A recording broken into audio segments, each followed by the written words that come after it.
నమస్తే welcome to our channel నేను సిరి YCP మంత్రి రోజా పైన చాలా వ్యతిరేకత పెరిగింది తనకి టికెట్ ఇవ్వద్దని చెప్పేసి జగన్ పైన కూడా నేతలు ఏంటంటే ఆగ్రహం వ్యక్తం చేస్తున్నారు సో ఈ ఎపిసోడ్ ఎక్కడి వరకు వెళ్తుంది అనేది మనతో పాటు చర్చించడానికి ఉన్నారు ప్రముఖ సీనియర్ జర్నలిస్ట్ సిఎస్ రావు గారు నమస్కారం సార్ రోజా గారి మీద చాలా వ్యతిరేకత పెరుగుతుంది రోజు రోజుకి అంటే తనకి టికెట్ ఇవ్వద్దని చెప్పేసి వైసీపీలోనే ఉన్న కార్యకర్తలే కావచ్చు ఎమ్మెల్యేలే కావచ్చు తనకి చాలా స్థానికంగానే లోకల్లో ఉన్న కార్యకర్తలు కూడా డిమాండ్ చేస్తున్నారు వద్దు అని చెప్పేసి సో జగన్ గారు ఇప్పుడు ఆమెకు టికెట్ ఇచ్చే పరిస్థితులు ఉందా లేదా అసలు ఎలా పరిగణించాలి సార్ సో రోజా పరిస్థితి ఏంటంటే అసలు ఆమెకి టికెట్ ఇస్తారా లేదా అనేటువంటి సందిగ్ధత కొనసాగుతూ ఉంది గత కొన్ని రోజులుగా కూడా కొనసాగుతుంది కొన్ని రోజుల పాటు అసలు ఒక 4 రోజుల పాటు అసలు ఆమె ఎక్కడుందో కూడా తెలియనటువంటి పరిస్థితి జస్ట్ 2-3 రోజుల క్రితమే ఆమె మళ్ళీ షర్మిల గురించి మాట్లాడుతూ బయటకు వచ్చారు అంతకుముందు ఒక 4 రోజుల పాటు అసలు ఆమె గొంతు మోగపోయింది అసలు ఎక్కడ కూడా మాట్లాడలేదు ఫైర్ బ్రాండ్ ఆమె వాస్తవంగా వైఎస్ఆర్ కాంగ్రెస్ పార్టీకి సంబంధించిన ఫైర్ బ్రాండ్స్లో ఎవరైనా ఉన్నారంటే రోజా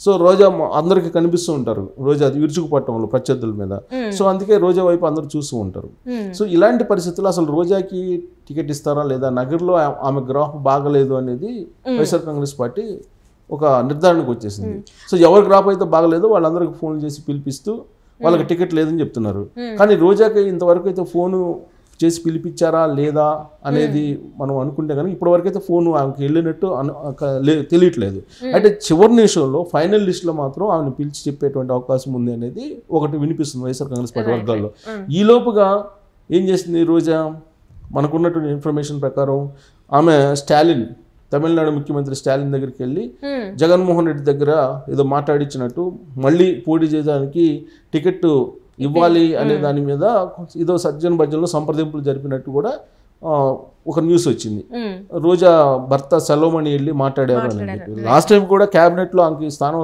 రావడానికి కారణం ఏంటంటే క్యాబినెట్లో మంత్రి పదవి రావడానికి తెలంగాణ మాజీ ముఖ్యమంత్రిగా ఉన్నటువంటి కేసీఆర్ అలాగే ఇప్పుడు తమిళనాడులో ఉన్నటువంటి స్టాలిన్ అనేది అప్పట్లో వినిపించినటువంటి మాట సో వాళ్ళిద్దరూ ప్రెజర్ ద్వారానే జగన్మోహన్ రెడ్డి విధిలేని పరిస్థితుల్లో ఆమెకి మినిస్టర్ ఇచ్చారని చెప్పి చెప్పుకుంటూ ఉంటారు ఎందుకంటే అక్కడ ఈక్వేషన్ బట్టి చూస్తే కనుక రెడ్డి సామాజిక వర్గానికి ఒకే జిల్లాలో ఇద్దరికి ఇవ్వడానికి లేదు గతంలో ఇప్పుడు ఏ పార్టీ కూడా అలా ఇచ్చిన దాఖలాలు లేవు ఒకవేళ ఇచ్చినా కానీ విమర్శలు ఎదుర్కొన్నారు సో అలాగే ఇప్పుడు పెద్దిరెడ్డి రామచంద్రారెడ్డి చిత్తూరు జిల్లాలో ఒక మంత్రిగా ఉన్నప్పుడు అదే జిల్లాకు సంబంధించినటువంటి రోజారెడ్డికి ఇవ్వడానికి లేదు సామాజిక వర్గాల పరంగా కానీ ఇచ్చారు అని అంటే కేవలం అది ఆ రోజు అటు తెలంగాణ ఇటు తమిళనాడు సంబంధించినటువంటి ముఖ్యమంత్రులు అప్పట్లో చేసినటువంటి ప్రెజర్ కారణంగా అది వచ్చిందని చెప్పి అప్పట్లో న్యూస్ వచ్చింది సో ఇప్పుడు అసలు ఆమెకి టికెట్ వచ్చేటువంటి అవకాశం ఉందా అని అంటే ఆమె గ్రాఫ్ పడిపోయింది ప్లస్ ప్రజల్లో ఆదరణ లేదు ప్రజల్లో ఆదరణ లేదంతో పాటు స్థానిక నేతలను కలుపుకొని పోలేకపోతున్నారు అనేది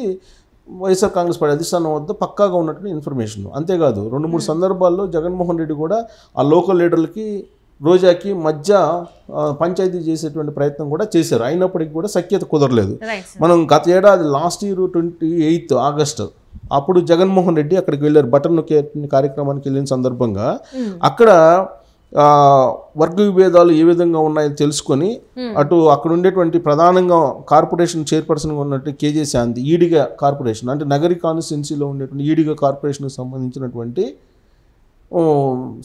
శాంతి అలాగే కేజే కుమార్ వీళ్ళిద్దరూ వ్యతిరేకంగా ఉన్నారు కాబట్టి కేజే కుమార్ని అలాగే శాంత్ అని ఇద్దరిని కలిపేటువంటి ప్రయత్నం చేశారు రోజా చేతిలో కేజే శాంతి చెయ్యి కలిపేటువంటి ప్రయత్నం జగన్మోహన్ రెడ్డి చేసినప్పుడు కూడా శాంతి రోజా చేతిలో కలపలేదు సుముఖం కలుపుకొని చెయ్యి వెనక లాక్కొని నేను రోజాతోటి కలిసి నడవడానికి సిద్ధంగా లేనని చెప్పి జగన్మోహన్ రెడ్డి ఎదుటే జగన్మోహన్ రెడ్డికి సంకేతాలు ఇచ్చింది ఆవిడ అంటే ఏ స్థాయిలో వ్యతిరేకత ఉందనేది ఇప్పుడు అర్థమవుతుంది ఇదంతా ఒక ఎత్తు అయితే ఇప్పుడు తాజాగా రోజా బ్రదరు ఒక 40 లక్షలు తీసుకున్నారు అక్కడ పుత్తూరు మున్సిపల్ మాల్సిల్లో 17వ వార్డు కౌన్సిలర్ దగ్గర ఒక 40 లక్షలు తీసుకున్నారు అది 40 లక్షలు తీసుకొని నేను మున్సిపల్ కార్పొరేషన్ చైర్మన్ గా చేస్తాను చైర్పర్సన్ గా చేస్తాను అని చెప్పేసి హామీ ఇచ్చి 40 లక్షలు 3 విడతలుగా తీసుకున్నారని చెప్పి ఆమె కంప్లైంట్ చేస్తుంది విచిత్రం ఏంటంటే దళితుల దగ్గర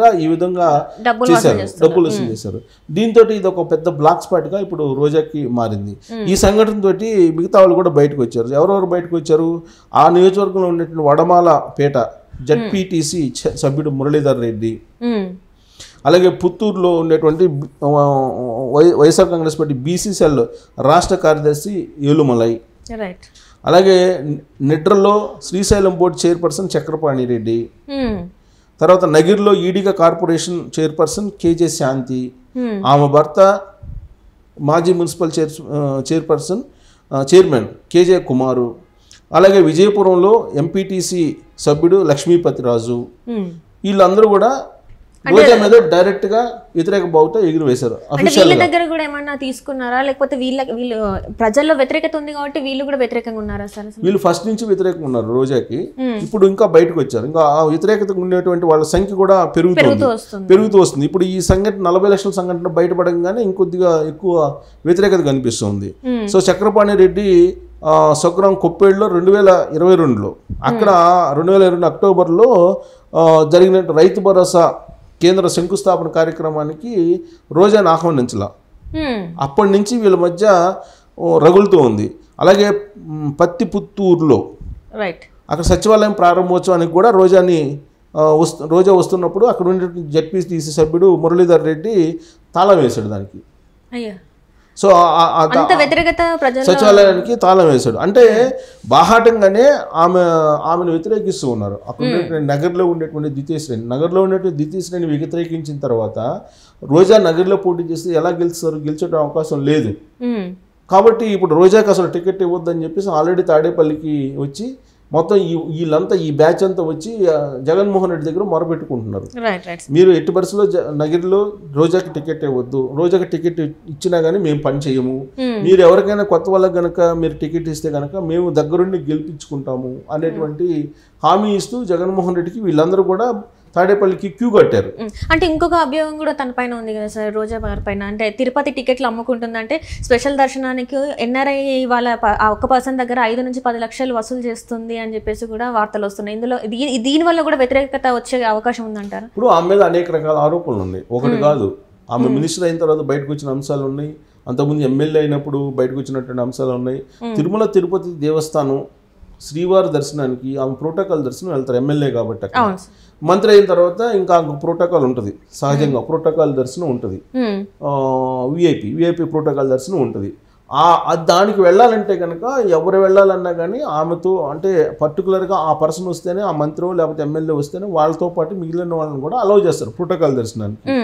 అలా కాకుండా ఈమె కొంతమందిని రికమెండ్ చేసి పంపించడం, లేదా ఆమె వెళ్ళేటప్పుడు ఒక 40-50 మందిని తీసుకెళ్ళటం, ఇవన్నీ కూడా అప్పట్లో వచ్చినటువంటి ఆరోపణలు ఆమె మీద. అవన్నీ అమ్ముకున్నారు అనేది ఆమె మీద వచ్చినటువంటి ఆరోపణలు. సరే అమ్ముకున్నారా లేదా మొత్తానికి అది తెలియదు, కానీ మొత్తం 30-40 మందిని అయితే తీసుకెళ్ళి ఆడ దర్శనాలకు తీసుకెళ్లి హల్చల్ చేసినట్టు మాట వాస్తవం. ఇక ఆ తర్వాత మినిస్టర్ అయిన తర్వాత వాళ్ళ అబ్బాయికి బెంజ్ కారు కొనుక్కొని ఆ బెంజ్ కార్ని వీడియో తీసేసి అది పెట్టడం, వీడియో తీసేసి మినిస్టర్ అయిన తర్వాత 1 వీక్ 2 వీక్స్కి ఆ బెంజ్ కారు కొనుక్కొని ఆమె వీడియో పెట్టంగానే మొత్తం అప్పుడే టూరిజం శాఖ అప్పగించగానే అప్పుడే బెంజ్ కార్ గిఫ్ట్ వచ్చేసిందని చెప్పి ట్రోల్ చేయడం జరిగింది. ఇంకా తర్వాత ఆమె ఆడుదాం ఆంధ్ర కార్యక్రమము, తర్వాత అంతకుముందు సాంస్కృతిక కార్యక్రమాల్లో ఆమె డ్యాన్స్ వేయటాలు, తర్వాత ఇటీవల కాలంలో బెంగళూరు వెళ్ళి జనవరి 1వ తారీఖున పబ్బుల్లో డ్యాన్స్ వేయటాలు, ఇవన్నీ కూడా వివాదాస్పదమైనవి. ఆమె మీద ఒక మినిస్టర్కి ఉండాల్సినటువంటి ప్రోటోకాల్ ఏదైతే ఉందో దానికి విరుద్ధంగా వ్యవహరిస్తున్నారు అనేది ఆమె మీద ఉన్నటువంటి ప్రధానమైనటువంటి అభియోగాలు. దాంతోపాటు అక్కడ ఉన్నటువంటి పెద్దిరెడ్డి రామచంద్రారెడ్డి వర్గానికి, రోజాకి పడినటువంటి పరిస్థితి. ఇన్ని ప్రతికూలమైనటువంటి అంశాల్లో రోజాకి టికెట్ వస్తుందని చెప్పి అనుకోవడానికి లేదు. అలాంటి సందిగ్ధమైనటువంటి పరిస్థితుల్లో ఇప్పుడు మళ్ళీ 40 లక్షల రూపాయలు తీసుకున్నారనేది ఇంకొక ఆరోపణ కూడా ఆమె మీద వచ్చింది. సో దాంతో ఆమెని ఒక రకంగా అక్కడ ఉండేటువంటి వాళ్ళు బహిష్కరించారు, అక్కడ ఉండేటువంటి లోకల్ లీడర్లు ఆమెను బహిష్కరించారని చెప్పి అనొచ్చు. ఇలాంటి సందర్భంలో మరి జగన్మోహన్ రెడ్డి ఎలాంటి నిర్ణయం తీసుకుంటారు? స్టాలినో లేకపోతే కేసీఆర్ చెప్తే విని టికెట్ ఇస్తారా? ఆ నగర్ని చేజార్చుకుంటారా? లేదంటే నగర్లో రోజా కనుక ఇస్తే మేము వ్యతిరేకంగా చేస్తామని చెప్పి క్లియర్గా చెప్తున్నారు. సో అలాంటప్పుడు ఏం చేస్తారనేది చూడాలి.